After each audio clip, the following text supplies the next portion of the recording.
ਵਾਹਿਗੁਰੂ ਜੀ ਕਾ ਖਾਲਸਾ ਵਾਹਿਗੁਰੂ ਜੀ ਕੀ ਫਤਿਹ। ਇਹ ਸਤਲੁਜ ਦਰਿਆ ਦਾ ਜਿਹੜਾ ਫੇਰ ਦੁਬਾਰਾ ਪਾਣੀ ਛੱਡਿਆ ਗਿਆ ਵਾ ਤੇ ਬਹੁਤ ਹੀ ਜ਼ਿਆਦਾ ਮਾੜੇ ਹਾਲਾਤ ਆ। ਵੇਖੋ ਪਾਣੀ ਦਾ ਵਹਾਅ ਕਿੰਨੀ ਤੇਜ਼ ਆ। ਜਿਹੜਾ ਪੈਲੀਆਂ ਦੇ ਵਿੱਚ ਜਿਹੜਾ ਪਾਣੀ ਫਿਰ ਸਤਲੁਜ ਦਰਿਆ ਦਾ ਛੱਡ ਦਿੱਤਾ ਗਿਆ ਵਾ। ਆ ਵੇਖੋ ਵੇਂਦਿਆਂ ਸਾਰੀ ਜਿਹੜੀਆਂ ਫਸਲਾਂ ਦੇ ਵਿੱਚ ਪਾਣੀ ਜਿਹੜਾ ਦੁਬਾਰਾ ਵੜ ਚੱਲਾ ਵਾ।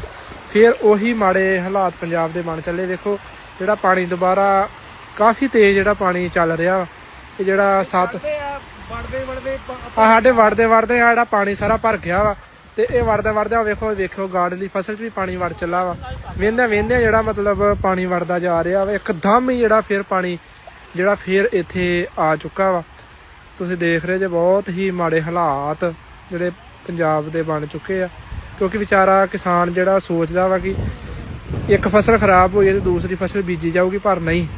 ਇੱਥੇ ਹੁਣ ਮੇਰੇ ਹਿਸਾਬ ਨਾਲ ਨਹੀਂ ਕਿ ਕਣਕਾਂ ਦੀ ਕੋਈ ਆਸ ਜਿਹੜੀ ਲੱਭਦੀ ਹੈ ਕਿਸਾਨ ਨੂੰ।